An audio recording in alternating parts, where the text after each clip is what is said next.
All right, welcome back to I'm Glad You Asked. I'm Bianca Ariel, business coach and co-founder of Black and Influential Apparel. How are you? Hey guys, I am Dominique Rice, owner of Dominique Rice Consulting, a few nanny agencies, and co-founder of Black and Influential Apparel. Thank you so much for joining us today. Awesome. So today we are actually going to make the announcement and talk about Black and Influential. So I'll go ahead and just get right into it. Okay. So if you go back and listen to our previous episodes, we talked about launching a travel program called Influent. And because of COVID-19, we quickly had to shut down that operation. However, we wanted to make sure that the community presence was still felt. And we wanted to create a lifestyle brand that would include not only influential women, but influential men as well.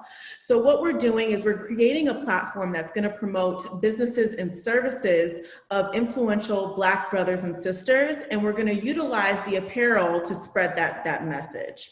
So I'm really excited to talk about our launch. We're actually going to be launching officially on Black Friday, and then we're going to be setting up pre-orders for our empowering apparel before then. So Dominique, what else you got to say about this? So, I'm so excited. And one of my favorite things about building this brand, especially with my lovely business partner, Bianca Ariel, is that I've grown companies, and I had a nanny agency that I started with $600 and no knowledge about business, PR, marketing. So this is my first time doing a brand from the ground up. And I am so excited. And it's just with all the knowledge and the tools, because both Bianca and I help other people build their brands every single day. So Bianca, her background in corporate America, plus helping clients, my background in growing my businesses, not knowing what I was doing at the time, and now helping clients. I feel like this is the first time I'm having my own business baby. It's like becoming a mama when you know what you're doing.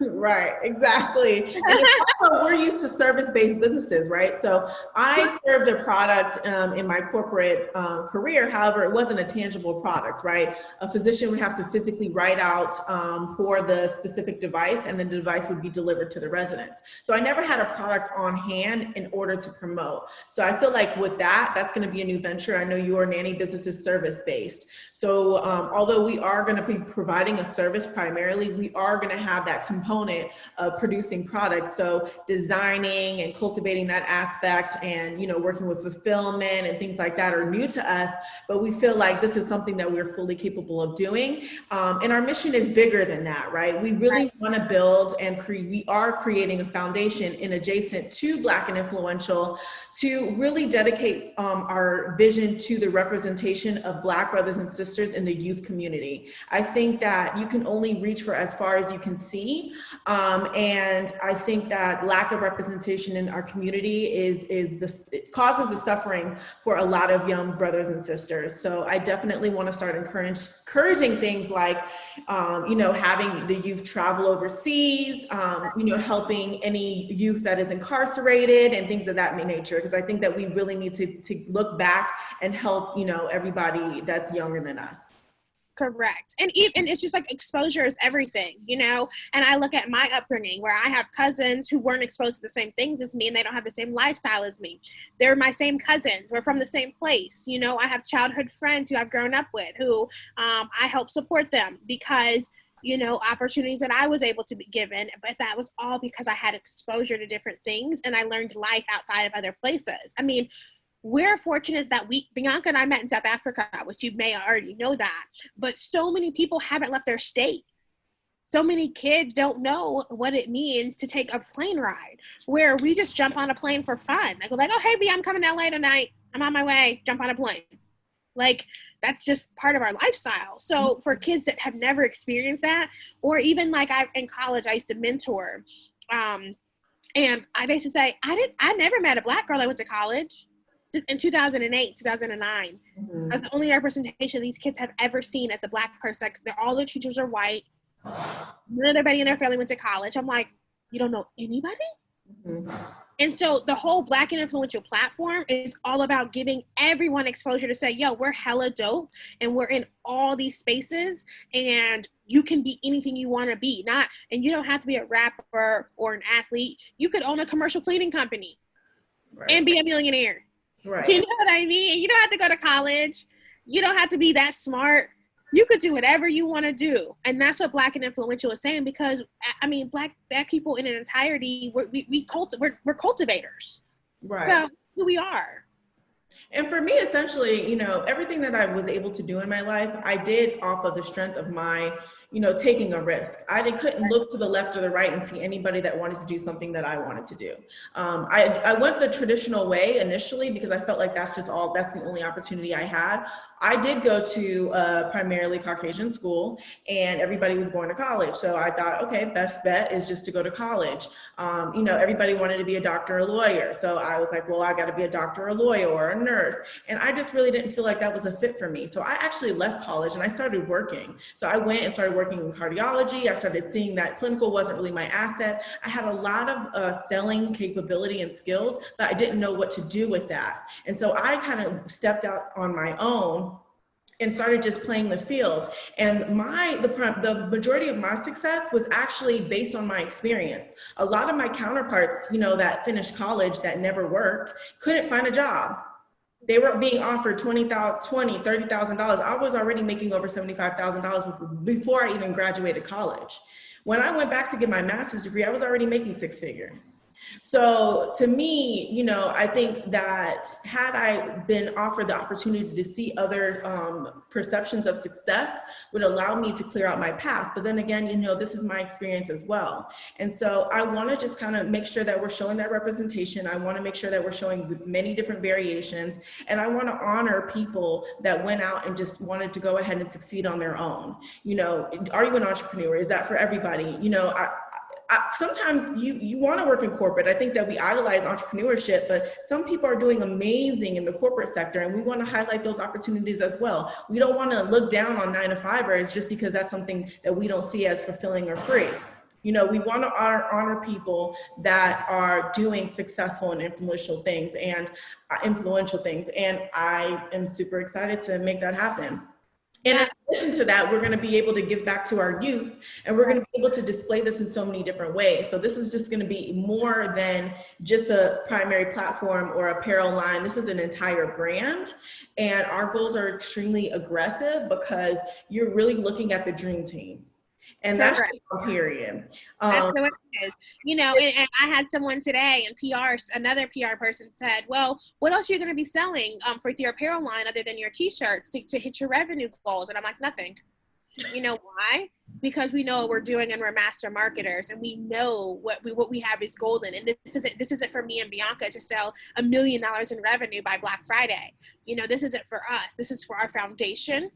This is for our influencers, this is for the people who are sharing their stories with us. This is for people who are sharing their businesses with us so we can get them exposure. This is for Black people. It's not for me and Bianca, okay? This is for our community, and that's what I'm so excited about. So, we're glad to share with you this today. We've been working on it. There's times where me and Bianca would wake up in the middle of the night, look at each other, and get our computers and start working on something. We are ready like 5 o'clock, 3, 4 o'clock in the morning, be up for 3-4 hours, go back to sleep, wake up, start the day. Like this, we're living, sleeping this brand because we believe in it and we know we're made to do this. Absolutely. And you know, I want to point out that this is something that we want to do. Like Dominique and I are successful in our own right, and we could easily choose other professions or other ventures in order to maximize, you know, our growth. And we can definitely reach our goals in other spaces. But for me, it's like freedom and fulfillment are my number one concerns when it comes to the time I want to spend here in the physical life.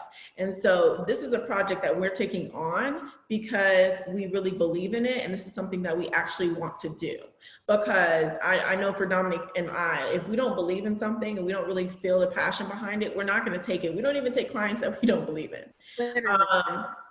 So we have to feel connected to the mission, and I think that it's bigger than that. We have aggressive goals.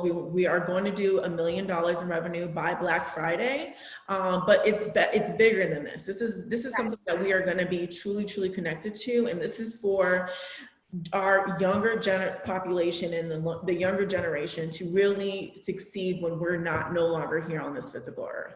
And that's extremely important to me. Right. And me and Dominique have a meeting in 10 minutes. So.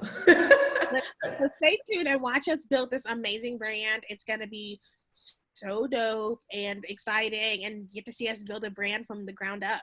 You know, and so not only is this for us, but we want to inspire you. If you have that vision, if you have a baby that you're ready to birth in terms of a business, follow this journey, because we're setting footprints and we're teaching you how to do it. So I do have a fun question today. Okay. So my fun question is, have you ever talked to someone that you've never met and then you met them in person on a trip? Yeah. In terms of person, like a significant other, like a relationship kind of thing. Yeah. So my girlfriend currently, I actually I met her online. And I actually moved to Mexico for a little bit, and we just started talking. So we never met. We actually started a relationship not meeting. And my favorite show is 90 Day Fiance, so I believe in these things. I feel like this is the true situation. No, so yeah, so we really got to know each other. We had so much in common. We were super compatible, but it was from a distance, right? I think like I told you that she was coming to visit me and it was for 10 days, and you're like, well, I hope you guys get along because that's a long time. So I was super nervous to meet her because like first you have the physical things, like how tall are you really, like what do you really look like, you know? And I think that we've had enough interactions to where like we can kind of gauge like each other physically. And then it's also like, okay, are we going to still have the same emotional connection? Like, are we going to connect on a sexual level? So there's all those different variations that you don't get from just meeting someone in person first. But she came, and I will admit, like, it took me a while to like adjust, because like, I don't know, which is weird that she wasn't on the screen. She was like right here. And then, but we had a great night the first night. I actually set up like a really romantic villa. You can see the video on my YouTube. And we ended up having a good time, so much so that we're still dating. So I feel. Yeah, so I've had one experience that I remember about it is my friend's cousin from Chicago, and he came to visit, and I think it was a different setup because he was basically coming into my bubble, into my life, into my space when I was like still working and not like being able to be a tour guide and all that good stuff. So he came, we had fun, but it was like a time where I was kind of like, this is a lot. But I would say probably about a year ago, he came back for another visit, and like we always talk and hang out and stuff, but he came back again. And it was like I was in a totally better space emotionally, and we just had the best time. Like we went out, we hung out, we had fun. So I think it also has to do with your mental space, like where you are, what you're working on, your projects, and also like when you meet up somewhere that's like your home. Like I would have much rather went to like Chicago, you know, to like I was out of, so I could be out of my element, so I could like more. He came to you. He came to me the first time, and then I mean, we hung out a lot. So I've been to Chicago a few times. He's been here, but the second time he's come here was amazing, and I was like in a much better space. So I have experienced it. I just think that life is fun, and you should do it more often. Maybe I'll do it again. Yeah, I mean, I hope I can do it again. But listen, look, I think whatever you feel your heart desires, I think you should go for it, honestly. I mean, I definitely think that time was a factor, but what is time really? So right. It is what it is. But I know we got another call to get to, so I'm super excited. So just to review, today we just talked about our launch for Black and Influential Apparel and the mission behind that vision. And then we also talked about meeting people in person that we met digitally and what that experience is. So I'm super, super excited. Thank you guys so much for tuning in this week. You can always find Dominique and I at our websites, dominiquerice.com. and BiancaAriel.com. Dominique is working on her book that's going to be dropping shortly, so I'm super excited. I know, do you want to wait on the title? I'm going to wait on the title for y'all. I'm going to make sure I got to get it copyright and all that good stuff. That's right. And then how my shit, because you know how, you know, People like to imitate. So, but I will have a book launching in December. So we're busy. Bianca has tell us what you're launching in December or January or coming soon. So for me, I'm actually gonna start vlogging and documenting our experience in launching Black and Influential. So I'm gonna be editing these videos and getting them up on my YouTube platform and my Instagram platform. And I'm actually working on putting together a workshop. So I don't know if I want to have it virtually available yet, or if it's going to be simple one-on-one sessions. So I don't know yet. We'll see. Right now, I'm going to work on my creativity aspect and really make sure that we're getting the launch together. So, but yeah, look for that soon. So I'm super excited, and I'll see you guys back next time. Bye, y'all.